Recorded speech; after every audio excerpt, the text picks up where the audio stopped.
السلام علیکم، ایک اور نشست میں خوش آمدید جہاں ہم موضوعات کی گہرائی میں اترتے ہیں۔ وعلیکم السلام۔ آج ہمارے سامنے قرآن مجید کی 11ویں سورت ہود ہے۔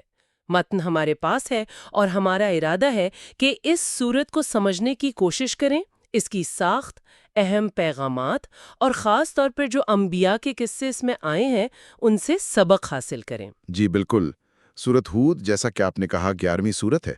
یہ مکی دور کے آپ کہہ سکتے ہیں آخری حصے میں نازل ہوئی، اور اس کا نام حضرت ہود علیہ السلام کے نام پر ہے، اچھا۔ جن کا قصہ اس میں قدر تفصیل سے آیا ہے۔ بنیادی طور پر تو یہ سورت توحید، رسالت اور آخرت، ان عقائد کو پختہ کرتی ہے اور پچھلی قوموں کے انجام سے عبرت دلاتی ہے۔ اس میں ایک خاص آپ محسوس کریں گے، ایک وزن ہے، ایک سنجیدگی ہے۔ صحیح، تو آئیے شروع کرتے ہیں۔ آغاز ہوتا ہے حروف مقطعات سے، الف لام را، جی اور فوراً بعد قرآن کی ایک خاصیت بیان ہوئی، کتابٌ احکمت آیاتہ ثم فصلت من لدن حکیم خبیر۔ یہ بڑی دلچسپ بات لگی مجھے۔ پہلے احکمت یعنی آیتیں محکم، پختہ، حکمت والی، جی ہاں، جن میں کوئی کہہ لیں جھول نہیں، تضاد نہیں۔ اور پھر فصلت یعنی کھول کھول کر بیان کیا گیا، تفصیل سے۔ بالکل، اور بیان کرنے والا کون؟ حکیم خبیر، حکمت والا بھی اور ہر چیز سے باخبر بھی۔ تو گویا بنیاد بھی مضبوط اور تفصیلات بھی واضح۔ زبردست۔ اور اس کتاب کا پہلا پیغام؟ پہلا اور بنیادی پیغام، اللہ تعبدوا الا اللہ، اللہ کے سوا کسی کی بندگی نہیں۔ یہ تو مرکز ہے جو پوری سورت میں بلکہ پورے قرآن میں آپ کو ملے گا۔ جی۔ اور ساتھ ہی نبی کا کردار واضح کیا کہ وہ نذیر بھی ہیں، بشیر بھی، ڈرانے والے بھی، خوشخبری دینے والے بھی۔ اور اسی توحید کے ساتھ ہی استغفار اور توبہ کا ذکر ہے۔ وَأَنِ اسْتَغْفِرُوا رَبَّكُمْ ثُمَّ تُوبُوا إِلَيْهِ، یعنی معافی مانگو، اللہ کی طرف پلٹو۔ جی، اور اس کا فائدہ صرف آخرت میں نہیں، دنیا میں بھی۔ دنیا میں بھی؟ اچھا؟ جی، فرمایا يُمَتِّعُكُم مَتَاعًا حَسَنًا إِلَىٰ أَجَلٍ مُّسَمًّى، وہ تمہیں ایک مقررہ مدت تک اچھا سامان زندگی دے گا، ایک اچھی پرسکون زندگی۔ لیکن اگر منہ موڑا تو پھر تنبیہ ہے، فَإِنِّي أَخَافُ عَلَيْكُمْ عَذَابَ يَوْمٍ كَبِيرٍ، پھر ایک بڑے دن کے عذاب کا ڈر ہے۔ اور یہ بھی یاد دلایا کہ جانا تو اللہ ہی کی طرف ہے۔ إِلَى اللَّهِ مَرْجِعُكُمْ بالکل۔ وَهُوَ عَلَى كُلِّ شَيْءٍ قَدِيرٌ، وہ ہر چیز پر قادر ہے۔ پھر اللہ کے علم کی بات آتی ہے، کوئی چیز چھپی نہیں اس سے۔ جی، وہ آیت کے لوگ سمجھتے ہیں سینوں کو لپیٹ کر یا کپڑے اوڑھ کر کچھ چھپا لیں گے۔ ہاں، لیکن اللہ تو ظاہر و باطن سب جانتا ہے۔ يَعْلَمُ مَا يُسِرُّونَ وَمَا يُعْلِنُونَ، یہاں تک کہ اِنَّهُ عَلِیمٌ بِذَاتِ الصُّدُورِ، سینوں کے اندر کے راز تک سے واقف ہے۔ اور یہ علم صرف انسانوں تک نہیں، ہر جاندار تک۔ فرمایا وَمَا مِن دَابَّةٍ فِي الْأَرْضِ إِلَّا عَلَى اللَّهِ رِزْقُهَا، سبحان اللہ۔ کوئی چلنے پھرنے والا ایسا نہیں جس کا رزق اللہ کے ذمے نہ ہو۔ اور صرف رزق نہیں، بلکہ وہ ان کے ٹھکانے کو بھی جانتا ہے اور کہاں وہ سونپے جائیں گے، مستقرہا و مستودعہا۔ جی، سب کچھ ایک کتاب مبین یعنی لوح محفوظ میں لکھا ہے۔ پھر کائنات کی تخلیق کا ذکر ہے۔ 6 دنوں میں آسمان اور زمین بنائے، خلق السماوات والارض فی 6 ایام۔ اور مقصد، اس ساری تخلیق کا مقصد کیا بتایا؟ لیبلوکم ایکم احسن عملا، آزمائش۔ جی، آزمائش کہ کون بہتر عمل کرتا ہے۔ یہ زندگی امتحان ہے۔ لیکن اس امتحان کا ایک اہم حصہ یعنی مرنے کے بعد اٹھنا، اس پر کافروں کا رد عمل کیا ہوتا ہے؟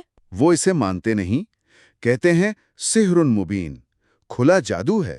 اور اگر عذاب آنے میں کچھ دیر ہو جائے، الی امت معدودۃ، تو فوراً تانا زنی شروع، ما یحبسہ، بھئی کس چیز نے روک رکھا ہے عذاب کو؟ گویا اللہ کی مہلت کو اس کی کمزوری سمجھ لیتے ہیں۔ یہاں سے بات انسانی نفسیات کی طرف جاتی ہے نا؟ جی بالکل، اللہ تعالیٰ نے انسان کی ایک عام کمزوری بیان کی ہے۔ وہ یہ کہ جب اللہ رحمت دیتا ہے، نعمت دیتا ہے اور پھر واپس لے لیتا ہے، ثم نزعناها منکو، تو انسان بالکل مایوس ہو جاتا ہے۔ انہ لیئوس کفور، سخت نا امید نا شکرا۔ اور اس کے الٹ اگر تکلیف کے بعد کوئی آسانی، کوئی نعمت ملے، نعماء بعد ضرہ، تو پھر اترانے لگتا ہے، کہتا ہے بس ذہب السیئات عنی، ساری مشکلیں ختم۔ اور خوشی میں پھولا نہیں سماتا، فخر کرتا ہے۔ انہو لفرح فخور۔ یہ تو روزمرہ کا مشاہدہ ہے۔ جی، یہ عمومی حالت ہے، لیکن فوراً اللہ تعالیٰ نے ایک گروہ کو اس سے الگ کیا، فرمایا اِلَّا الَّذِينَ صَبَرُوا وَعَمِلُوا الصَّالِحَاتِ۔ اچھا، یعنی صبر کرنے والے اور نیک عمل کرنے والے۔ جی، یہ وہ لوگ ہیں جو نہ نعمت چھننے پر ٹوٹتے ہیں، نہ ملنے پر آپے سے باہر ہوتے ہیں۔ ہر حال میں صبر، شکر اور نیکی ان کے لیے کیا ہے؟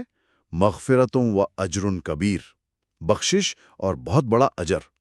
تو گویا صبر اور عمل صالح ہی بچاتے ہیں اس کمزوری سے۔ صحیح۔ پھر وہ قرآن کا چیلنج آتا ہے، لیکن یہاں کچھ مختلف انداز میں۔ جی، پہلے ایک سورت کا چیلنج تھا، یہاں شدت بڑھ گئی۔ فرمایا فَأْتُوا بِعَشْرِ سُوَرٍ مِثْلِهِ مُفْتَرِيَاتٍ۔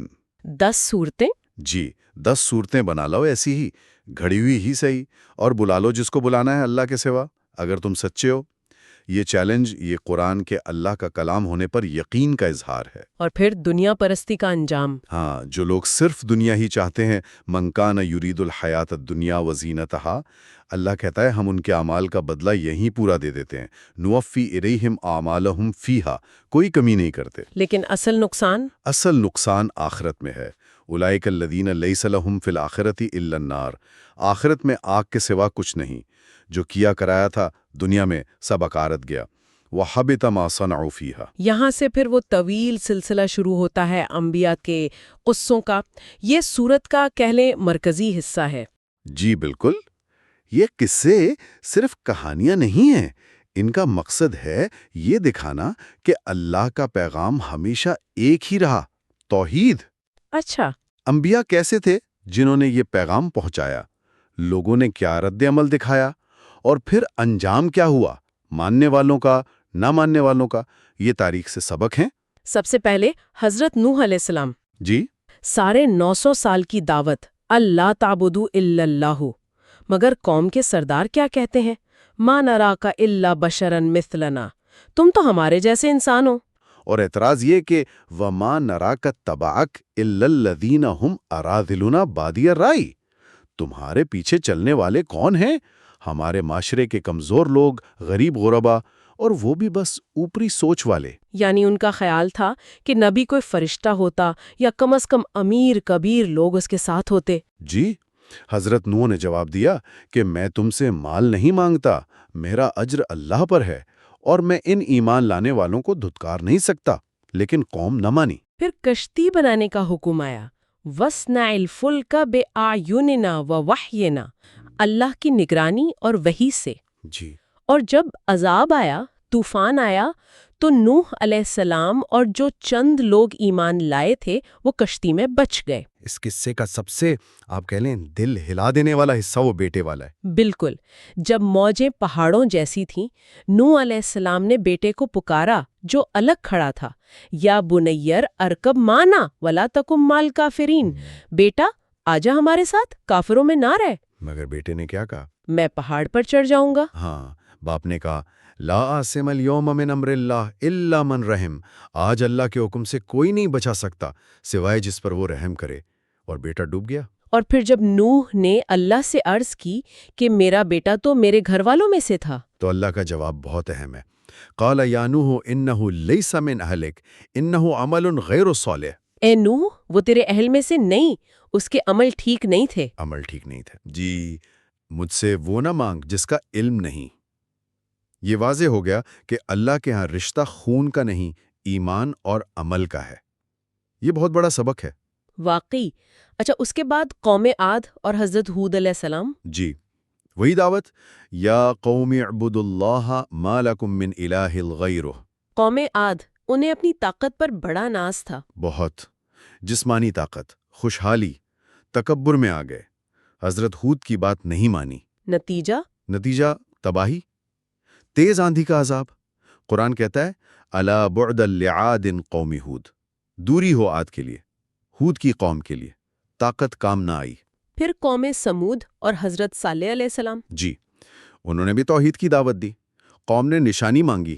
اونٹنی والی نشانی؟ جی، اللہ نے اونٹنی بھیجی بطور معجزہ، ہذہ ناقۃ اللہ لکم آیۃ، فرمایا اسے اللہ کی زمین میں چرنے دو، تنگ نہ کرنا ورنہ عذاب آئے گا۔ لیکن انہوں نے اس کی کونچیں کاٹ دیں، فعقروہا، اسے مار ڈالا، اللہ کے حکم کی کھلی نافرمانی۔ پھر کیا ہوا؟ حضرت صالح نے 3 دن کی مہلت دی، پھر ایک ہولناک چیخ الصیحہ نے انہیں گھروں میں ہی اوندھا کر دیا، فَأَصْبَحُوا فِي دِيَارِهِمْ جَاثِمِينَ۔ یہ بتاتا ہے کہ نشانی آ جانے کے بعد سرکشی کا انجام کتنا بھیانک ہے۔ اس کے بعد حضرت ابراہیم علیہ السلام کا ذکر ہے۔ فرشتے آتے ہیں، بیٹے اور پوتے کی خوشخبری دیتے ہیں۔ جی، اسحاق اور یعقوب کی۔ لیکن جب ابراہیم کو پتہ چلتا ہے کہ یہ فرشتے تو قوم لوط کو تباہ کرنے جا رہے ہیں، تو وہ ان سے قوم لوط کے بارے میں کہہ لیں بحث کرتے ہیں، یجادلون فی قوم لوط۔ یہ ان کی نرم دلی تھی؟ بالکل، قرآن نے کہا ان ابراہیم لحلیم اواہ منیب، وہ بڑے بردبار، نرم دل، اللہ کی طرف رجوع کرنے والے تھے، گناہ گاروں کے لیے بھی مہلت چاہتے تھے، مگر فرشتوں نے کہا اللہ کا فیصلہ آ چکا ہے۔ یہ اللہ کی رحمت اور عدل دونوں کو سمجھاتا ہے۔ جی، پھر یہی فرشتے حضرت لوط کے پاس پہنچے۔ ان کی قوم ایک بہت بری بے حیائی میں مبتلا تھی، اور جب قوم کے لوگ مہمانوں پر بری نیت سے آئے تو حضرت لوط بہت پریشان ہوئے۔ کہاں فاتقوا اللہ ولا تخزونی فی ضیفی، اللہ سے ڈرو، مجھے مہمانوں کے سامنے رسوا نہ کرو۔ فرشتوں نے پھر انہیں تسلی دی۔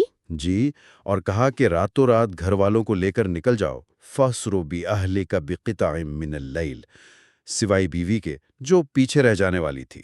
اور صبح اس بستی کو الٹ دیا گیا، جعلنا عالیہا سافلہا، اور اوپر سے پتھروں کی بارش، حجارتن من سجیل مندود، معاشرتی بگاڑ اور فطرت سے بغاوت کا انجام۔ اگلا قصہ حضرت شعیب علیہ السلام اور اہل مدین کا ہے۔ جی، توحید کی دعوت تو تھی ہی، ساتھ میں ایک خاص برائی سے منع کیا، ناپ تول میں کمی۔ اچھا، یہ ان میں عام تھی؟ جی، فرمایا وَيَا قَوْمِ أَوْفُوا الْمِكْيَالَ وَالْمِيزَانَ بِالْقِسْطِ، انصاف سے ناپو تولو، لوگوں کو چیزیں کم نہ دو، زمین میں فساد نہ پھیلاؤ۔ قوم نے کیا کہا؟ مذاق اڑایا، کہنے لگے اَصَلَاتُكَ تَأْمُرُكَ أَن نَّتْرُكَ مَا يَعْبُدُ آبَاؤُنَا أَوْ أَن نَّفْعَلَ فِي أَمْوَالِنَا مَا نَشَاءُ۔ یعنی کیا تمہاری نماز یہ سکھاتی ہے کہ ہم باپ دادا کے معبود چھوڑ دیں یا اپنے مال میں اپنی مرضی نہ کریں؟ بالکل، وہ سمجھتے تھے کہ معاشی بے ایمانی ان کا حق ہے، دین بس عبادت تک ہے۔ ان کا انجام بھی پھر وہی تباہی، وَأَخَذَتِ الَّذِينَ ظَلَمُوا الصَّيْحَةُ، ایک چیخ نے انہیں آ لیا۔ یہ قصہ بتاتا ہے کہ دین صرف پوجا پاٹ نہیں، معاملات، اخلاق، سب کچھ دین ہے۔ آخر میں حضرت موسیٰ علیہ السلام کا بھی ذکر ہے، مختصر ہے۔ جی، کہ انہیں فرعون اور اس کے سرداروں کی طرف بھیجا، مگر لوگوں نے فرعون کی مانی، فَاتَّبَعُوا أَمْرَ فرعون، حالانکہ فرعون کا حکم ٹھیک نہیں تھا۔ اور نتیجہ یہ کہ فرعون قیامت کے دن اپنی قوم کو جہنم میں لے جائے گا۔ فَأَوْرَدَهُمُ النَّارَ، یہ اندھی تقلید، غلط لیڈر کے پیچھے چلنے کا خطرہ ہے۔ تو ان تمام قصوں کا خلاصہ کیا ہوا؟ خلاصہ یہ ہے کہ دعوت ایک، انکار کے طریقے مختلف، انجام تقریباً ایک جیسا، ایمان والوں کی نجات، منکروں کی ہلاکت۔ ان تفصیلی قصوں کے بعد پھر عمومی ہدایات آتی ہیں، گویا اب سبق سیکھ کر کرنا کیا ہے۔ جی، اور یہاں وہ آیت آتی ہے جو بہت مشہور ہے، اور کہا جاتا ہے کہ نبی کریم صلی اللہ علیہ وسلم پر بہت بھاری تھی۔ فَاسْتَقِمْ كَمَا أُمِرْتَ وَمَنْ تَابَ مَعَكَ وَلَا تَطْغَوْا۔ استقامت کا حکم۔ جی، ثابت قدم رہو جیسا حکم دیا گیا ہے، آپ بھی اور وہ بھی جو توبہ کر کے ساتھ آ گئے ہیں، اور حد سے نہ بڑھو۔